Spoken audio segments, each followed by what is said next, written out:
오늘은 이사야 18번째 시간입니다. 22장 1절에서 25절까지 말씀을 가지고 사근 못과 잘 박힌 못이라는 제목으로 하나님 말씀 전하도록 하겠습니다.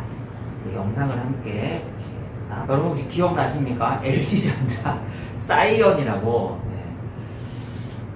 여러 시도를 하다가 결국은 휴대폰 사업에서 다 철수를 했습니다. 철수를 한 결과 지금 어떻게 됐습니까? LG전자가 돈을 더 많이 벌고 있습니다. 왜냐하면 적자를 보니까요. 1935년도에 발표된 맥킨지 보고서를 보면 기업의 평균 수명, 잘 나가는 이 다국적 기업의 평균 수명이 90년 정도 된다는 보고서가 있었는데요.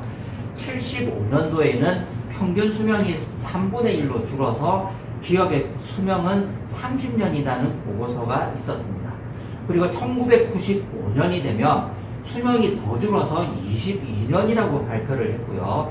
최근의 발표에 따르면 S&P 500 기업의 경우, 미국 기준이죠.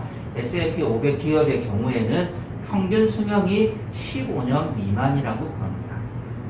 그러니까 LG전자 휴대폰 사업부가 망한 것도 평균 수명으로 치면은 망할 때가 된 거다 라고 생각할 수도 있겠지만, 그럼 앞으로 망할 기업들의 리스트를 떠올려 보면 우리 몇 개 알지 않습니까?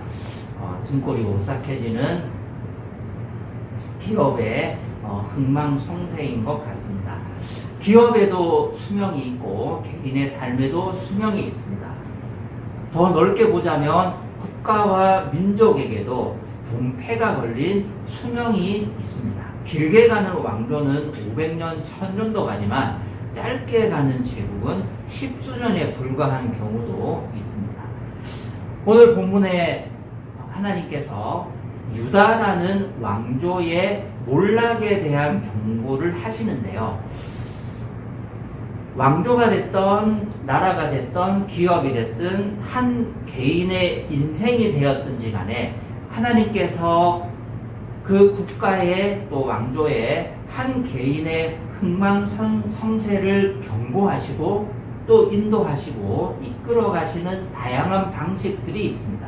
오늘 본문 22장에 여러 나라들에 대한 그 경고의 일련의 과정 중에 나온 유다의 패망의 이유는 무엇인지, 하나님께서 무엇을 경고하고 있었는지, 왜 이 왕조와 나라가 지속될 수는 없었는지를 함께 살펴보고, 그것이 우리 개인들에게 주는 교훈이 무엇인지를 함께 살펴보려고 합니다. 과연 우리는 LG전자 초콜릿폰의 비운을 비켜갈 수 있을 것인지, 우리는 계속해서 하나님의 은혜와 인도하신 가운데 머물러 있을 수 있을 것인지, 어떻게 해야 할 것인지를 함께 고민해 보고자 합니다. 자, 1절에서 11절 단락을 보면 환상 골짜기에 임한 심판이 있는데요. 공동체, 한 국가가 실패를 합니다. 오늘 본문으로 들어가기 전에 이사야 13장에서 23장까지 외우기 쉽죠? 13에서 23장까지가 여러 나라들에 대한 하나님의 심판의 말씀이 계속해서 이어지고 있는데요. 다음 주가 되면 마지막 23장입니다. 중간에 잠깐 정리를 하고 갈까 하는데, 여기 맛있어 보이는 햄버거가 있습니다. 위의 빵을 이게 더 압축할 수가 없어서 아무튼 이 박스는 위의 빵입니다. 13장에서부터 21장까지 여러 나라들에 대한 심판이 나와 있고, 우리가 쭉 이것들을 한 나라씩 살펴봤었는데요. 여러 나라들이 다양한 이유들 때문에, 어떤 나라는 교만했기 때문에, 어떤 나라는 영적인 타락 또는 외교적인 수완이 뛰어났고, 어떤 나라는 전통이 있었고, 어떤 나라는 천혜의 자연 요건 때문에 바짝 엎드려 있었고, 다양한 이유들로 인해서 하나님의 심판에 반응하지 않았고 하나님의 경고를 무시했지만, 13장에서 21장까지의 많은 나라들이 유다를 둘러싸고 있었던 거의 모든 나라들이 하나님의 심판을 비켜갈 수 없을 것이라는 경고가 주어졌습니다. 그리고 이 햄버거의 밑에 박, 우리 다음 주에 다룰 건데 23장에 두로가 나올 건데요. 두로는 특별히 이 세상의 모든 부, 돈, 경제가 집중되어 있다고 다음 주에 경고가 주어질 겁니다. 자, 그러면 우리가 이 햄버거 구조를, 샌드위치 구조를 많이 살펴봐 왔는데 햄버거, 샌드위치의 성격을 결정하는 제일 핵심은 어디에 있다고 그랬습니까? 가운데 패티입니다. 이 패티가 뭐가 들어가 있느냐? 그게 오늘 22장이에요. 하나님의 관심은 여러 나라들의 다양한 심판의 이유와 경고에도 불구하고, 그럼에도 불구하고 하나님의 제일 주된 관심은 뭐다? 자기 백성이에요. 하나님의 백성들. 하나님, 내 새끼들이 잘했으면 좋겠다. 내 자식들이 회개하고 돌이켰으면 좋겠다. 그것이 하나님의 결정적인 관심사라는 겁니다. 오늘 22장은 유다에 대한 경고인데요. 유다가 하나님의 심판을 받는 주된 이유는 뭐냐면은 종교적인 타락 때문입니다. 1절 말씀에 이것은 환상 골짜기를 두고 하신 엄한 경고의 말씀이다. 너희가 무슨 변을 당하였기에 모두 지붕에 올라가 있느냐? 자, 여기서 환상 골짜기는 어디를 말하는 겁니까? 성경의 환상 골짜기, 비전 골짜기, 하나님의 계시와 환상과 하나님의 뜻이 선포가 되던 그 골짜기. 그래서 어디예요? 바로 예루살렘을 상징하는 별명입니다. 하나님이 유다에 대한 심판을 말씀하실 때 더 밸리 오브 비전, 이상 골짜기, 환상 골짜기라고 부르신 이유가 어디에 있을까요? 그것은 바로 그 이전에 하나님의 계시와 하나님의 뜻과 하나님의 비전으로 가득 찼던 그 풍부한 하나님의 말씀의 골짜기를 역으로 경고하고, 지금은 그 하나님의 말씀이 그치고 지금은 하나님께서 주신 비전을 다 상실해버린 예루살렘의 영적인 바탕을 경고하기 위한 역설적인 말씀이라고 할 수 있습니다. 과거에는 환상의 골짜기였습니다. 꿈과 환상의 나라였습니다. 그 골짜기, 예루살렘 골짜기에만 가면 이상이 넘쳐나고 하나님의 계시가 넘쳐나고 하나님의 뜻을 어렵지 않게 발견할 수 있고 미래에 대한 소망이 풍부했던 예루살렘 골짜기였지만, 지금은 거기에 가면 아무것도 남아있지 않은 절망의 땅이 되어버렸기 때문에 그것을 꼬집기 위해서 이상 골짜기라고 굳이 이사야가 부르고 있습니다. 지금의 예루살렘은 영적으로 둔감하고 하나님께서 계시하고 말씀하고 계심에도 불구하고 그것을 제대로 깨닫지 못하는 망해버린 땅이 되어버렸습니다. 그 유다를 하나님께서 심판하시기 위해서 여러 군대를 동원하시는데요.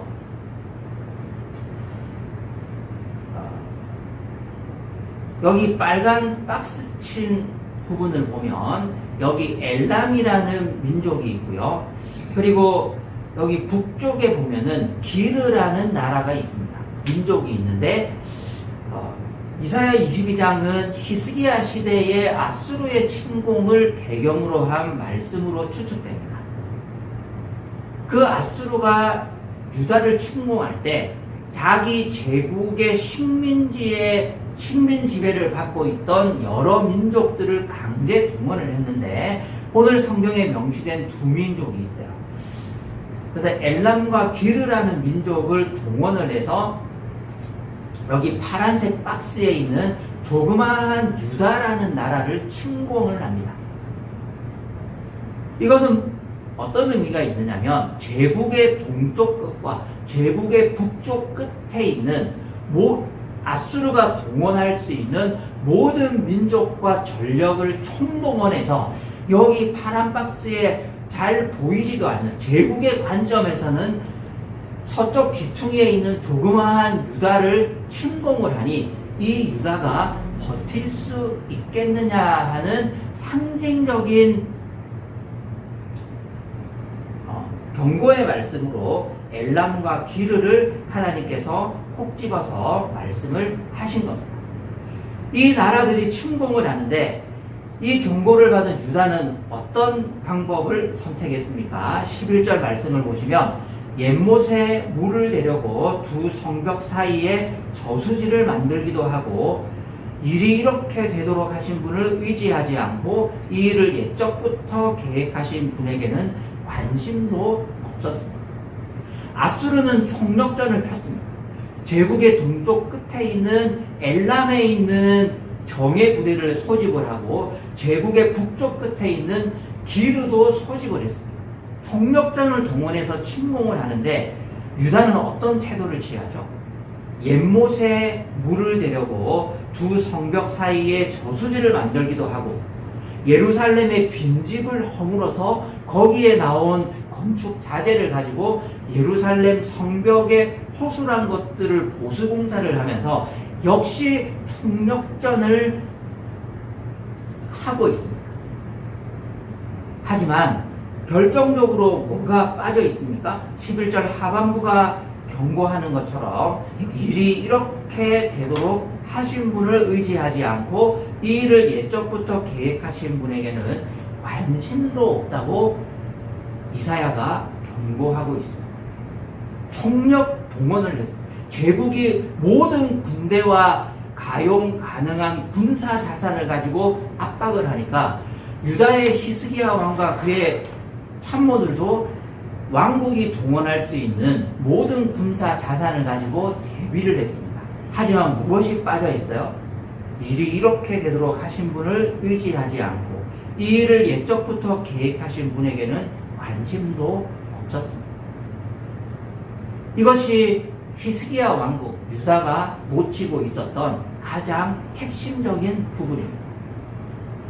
하나님께서 13장에서부터 23장에 모든 나라들을 각자의 이유들로 교만하기 때문에 부유했기 때문에 숨어서 회개하지 않고 버티고 있었기 때문에 외교적인 수완만 의지하고 있었기 때문에 여러 다양한 이유들로 심판하셨습니다. 하지만 유다는 왜 심판을 받습니까? 이 일을 옛적부터 계획하신 분에게는 관심도 없고 하나님을 의지하지 않았기 때문에 심판을 받습니다. 하나님은 이 세상 모든 나라와 모든 사람들을 다 심판하십니다. 신앙이 없는 사람들도 각자의 죄에 따라서 물론 예수 믿지 않는 죄가 가장 크겠지만 각자의 죄악과 여러 가지 이유들 때문에 심판을 받습니다. 그러면 예수 믿는 우리는 왜 심판받을까요? 오? 나 예수 믿는데요. 나 구원받았는데요. 저는 십자가와 부활과 그 예수 그리스도의 구원 사역을 믿음으로 고백하고 죄 씻음을 받았는데 저도 심판받나요? 심판받습니다. 모든 사람은 이 세상에서의 삶이 끝났을 때 하나님의 심판대 앞에 100% 서게 돼 있습니다. 하지만 이유는 다르겠죠. 그들이 심판대 앞에 서는 이유와 우리가 하나님의 심판대 앞에 서게 되는 이유는 달라요. 우리가 하나님의 심판대 앞에 섰을 때 하나님은 뭐를 평가하실까요? 세례받았냐? 십자가를 믿느냐? 구원이 있느냐 없느냐를 물론 보시겠지만 하나님께서 우리를 평가하실 때, 우리를 심판하실 때 이것을 분명히 보신다는 네가 인생을 살아갈 때 연못에 물을 내려고 두 성벽 사이에 저수지를 만들고 헐어져 버린 성벽을 다시 재건하기 위해서 애도 쓰고 땀방울을 흘린 것을 내가 잘 알고는 있는데 내가 네 인생을 보니까 일이 이렇게 되도록 하신 분을 의지하지는 않았네. 이 일을 옛적부터 계획하신 분에게는 관심도 없었네. 그런데 너에게 구원이 있다고 할 수 있을까? 왜 너의 인생을 내가 전체 인생을 다 살펴봤는데 너는 나를 의지하면서 살아온 흔적이 없는데, 입으로는 예수를 믿는다고 말은 하는데, 교회는 갔는데, 세례는 받았는데 네가 나를 의지하고 살아온 인생의 흔적이 없어. 이거 어떻게 된 거야? 그렇게 우리에게 질문하신다는 거예요. 구원받은 사람의 증거가 뭡니까? 우리가 예수 그리스도와 그의 피를 의지하고 구원받았다는 증거가 뭐예요? 입으로 그렇게 주장하는 것 말고 증거가 있어야 됩니다. 이게 굉장히 중요한데요. 우리가 하나님의 심판대 앞에 설 때는요, 입으로 주장하는 주장은 통하지 않아요. 증거가 있어요. 그 증거가 뭐예요? 11절에 있는 하나님을 의지하고 이 일을 옛적부터 계획하신 분을 의지하고 살았다는 증거로 우리의 믿음을 증명해요. 그 증거들을 하나님께서 찾으신다는 거예요.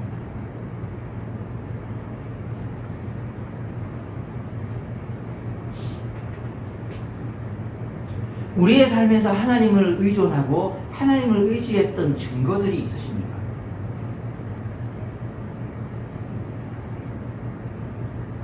자, 성경에 다양한 외적들의 침입이 있습니다.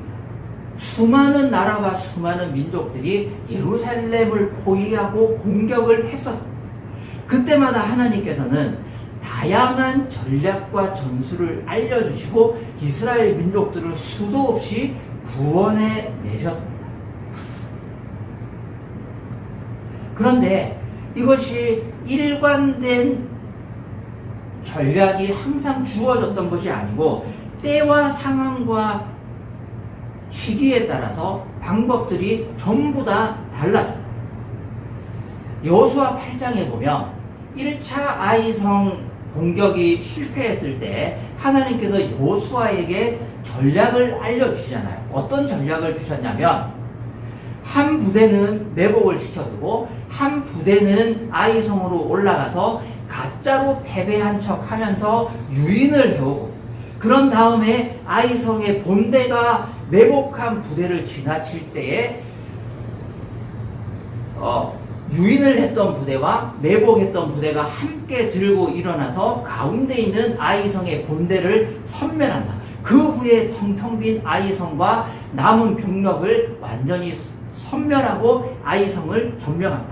이것이 하나님께서 여호수아에게 일러주셨던 전략 전술입니다. 모든 전쟁을 이렇게 하면 승리할 수 있습니까? 우리가 이걸 기계적으로 이해하는, 여호수아 장군의 본을 따라서 우리가 모든 경우에 치밀하게 전략 전술을 짜고 그대로 순종하면 100점 100승이다. 그렇지 않습니다. 역대하 20장에 보시면 그 유명한 여호사밧 왕의 전투가 나오는데요. 어느 날 암몬과 모압이 연합군을 형성을 해서 예루살렘을 침공했습니다. 그때 여호사밧 왕이 하나님 앞에 올라가서 이렇게 기도합니다. 하나님, 우리가 힘과 능력으로는 저 연합군을 이길 수 있는 방법이 없습니다. 오직 주님만 의지하옵나니 주님이시여 이 성을 구원하여 주옵소서 라고 기도하니까 하나님께서 어떻게 응답하셨느냐면, 앞선 여호수아가 아이성과 전투할 때는 그렇게 매복을 시키고 유인을 해오고 본대가 침공할 때 이렇게 해서 그렇게 구체적으로 전략 전술을 알려주셨던 하나님께서 이번에는 어떻게 하라고 명령하시느냐면 군대를 동원하지 말라고 명령을 하세요. 그래서 여호사밧이 어떻게 하느냐면 제일 선두에 뭐를 세우냐면 찬양대를 세워요. 이게 말이 됩니까? 제일 전투의 최전선에 제일 선봉 부대, 아니 부대라고 부를 수도 없죠. 찬양대를 제일 앞에 세우고 진군을 시켜요. 그리고 그 찬양대가 찬양을 시작했을 때 하나님께서 개입하셔서 전쟁을 승리하게끔 만들어 주셨습니다. 그러면 우리가 겪는 모든 위기에 찬양대만 제일 앞에 세우면 백승할 수 있습니다. 우리 인생에 당면하는 모든 문제들, 어떤 문제를 만나든지 간에 찬양만 하고 예배만 하고 기도만 합니다. 그러면 승리할 수 있습니까? 두 개 다 문제입니다. 여호수아 장군이 싸우는 것 같죠. 제가 대표적으로 두 개만 말씀드린 거예요. 성경에 이 두 개만 있는 것이 아닙니다. 20개, 200개, 2000개도 사례들을 찾아낼 수 있을 거예요. 그럼 우리는 어떻게 살아야 됩니까? 1번이 더 마음에 드십니까? 2번이 더 마음에 드십니까? 나는 1번파, 나는 2번파. 그게 하나님을 안 믿는다는 증거입니다. 하나님과의 살아계신 관계가 소멸되고 기계적인 굳어져 버린 신앙생활만 생각하지 않는 신앙생활, 하나님과의 인격적인 관계는 상실해버린 신앙생활만 기계적으로 반복하고 있다는 증거예요. 어떤 경우에는 여호수아 장군처럼 싸워야 하고요, 어떤 경우에는 여호사밧 왕처럼 싸워야 하고, 하나님께서 어떤 케이스에 어떻게 대응해야 할지 그때그때 다르기 때문에 필요한 것은 무엇일까요? 하나님과의 관계가 살아있어야 합니다. 1절 말씀에, 이거 한참 넘겨야 되네요.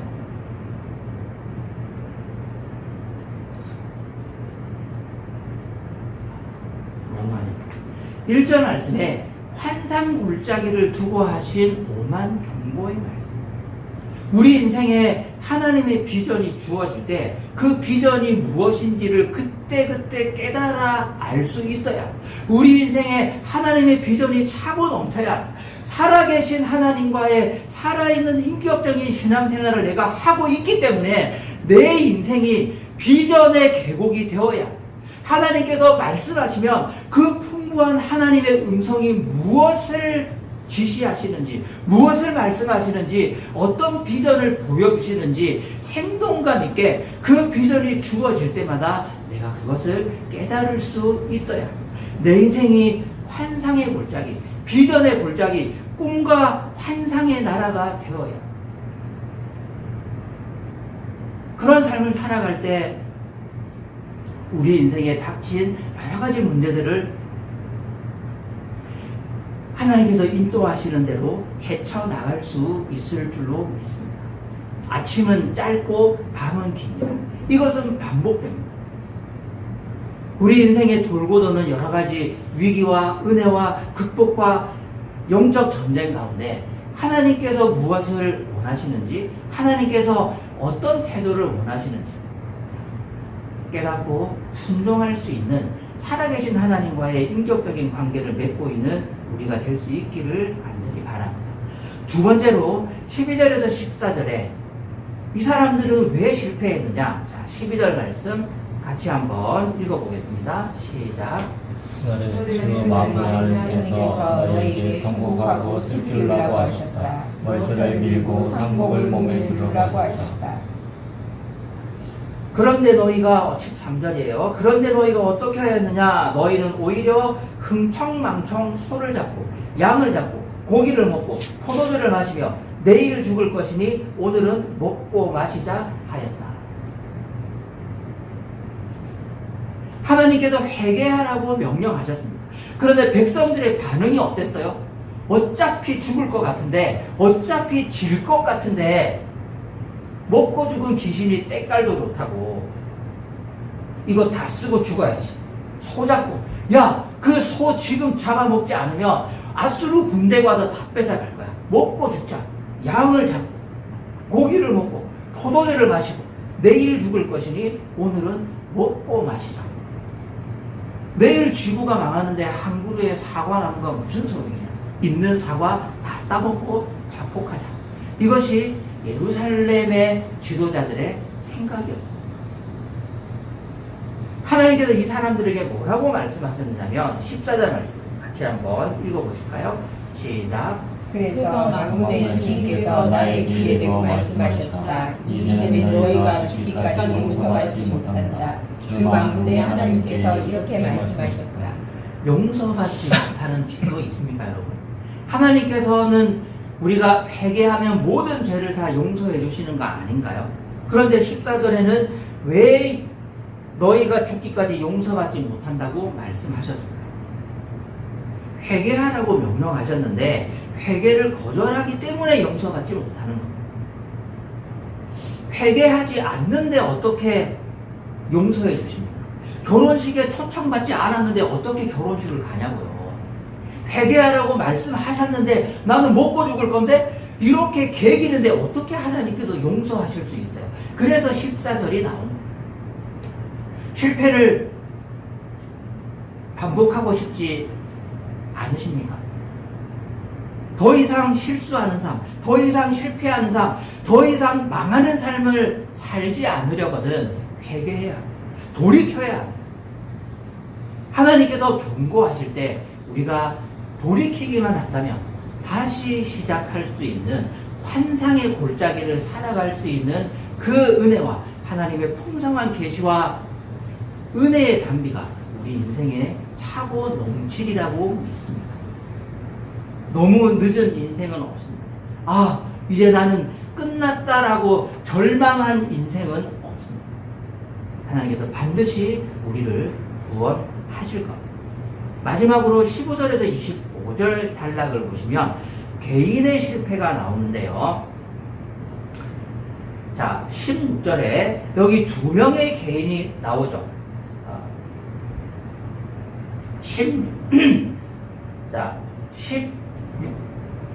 16절에 있는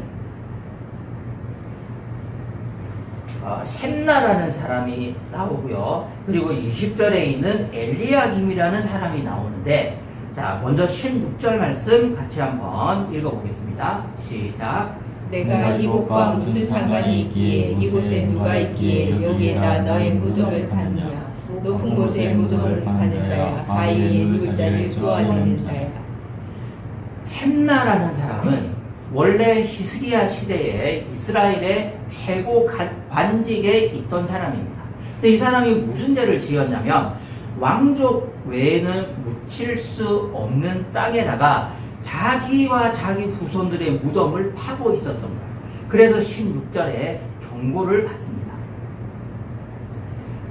이 죄 때문에 셈나는 강등이 되어서 우리가 성경 공부하고 있는 그 장에 가면은 서기관으로 직책이 강등이 돼요.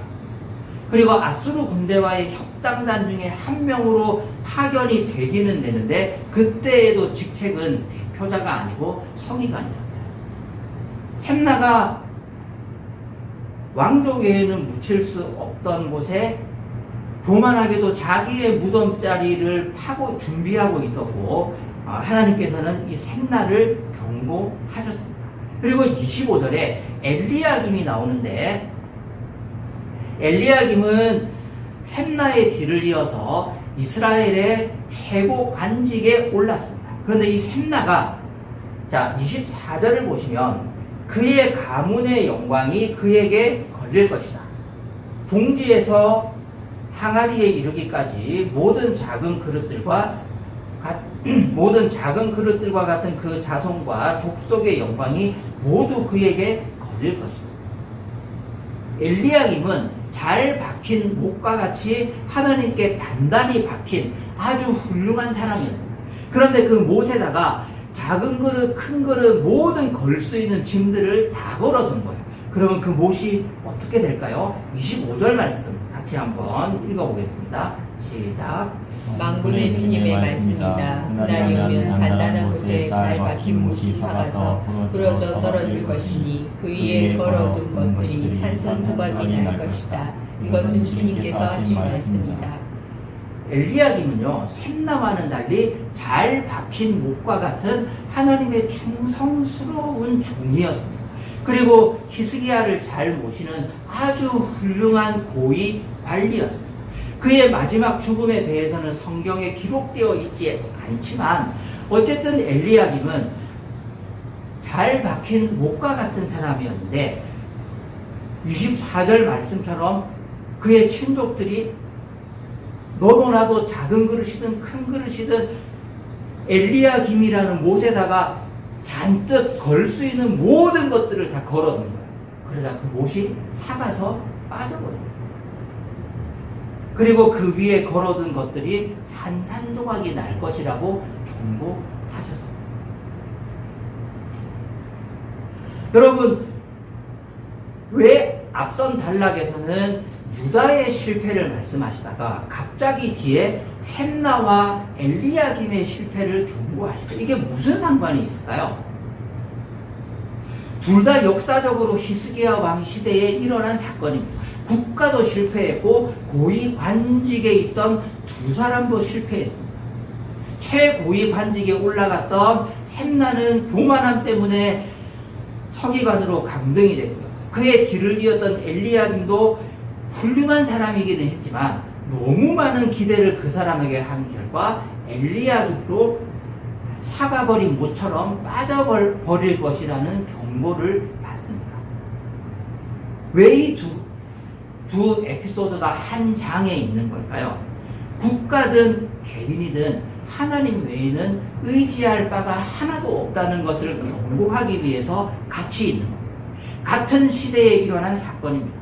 국가도 하나님을 의지하는 데 실패하고 하나님의 경고에도 불구하고 저수지를 파고 성벽을 보수하고 어차피 앗수르가 성벽을 넘으면 소도 양도 돈도 다 빼앗길 것인데 내가 먹고 죽겠다라고 회개하지 않아서 공동체도 실패했고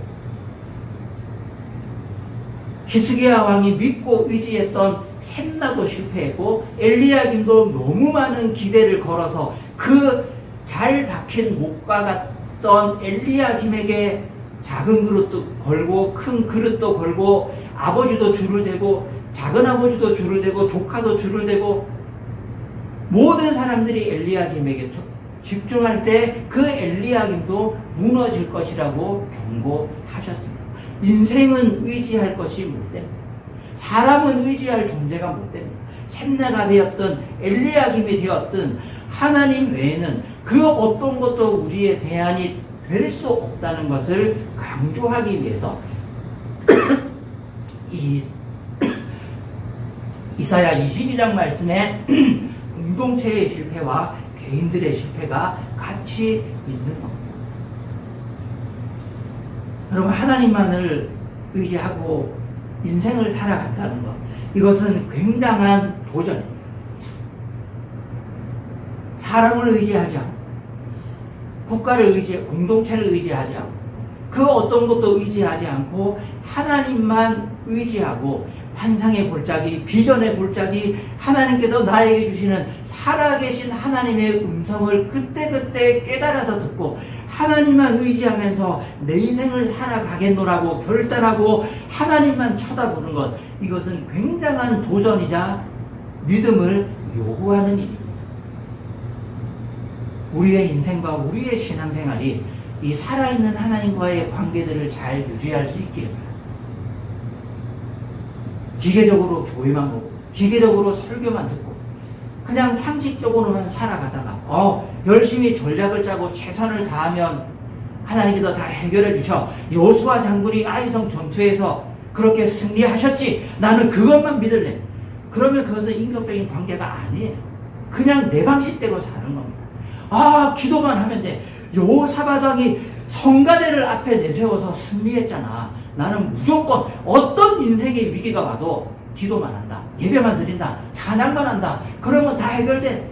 그것은 죽은 인생이에요. 죽은 신앙입니다. 사람도 의지하지 마십시오. 공동체도 의지하지 마십시오. 오직 하나님만 의지하십시오.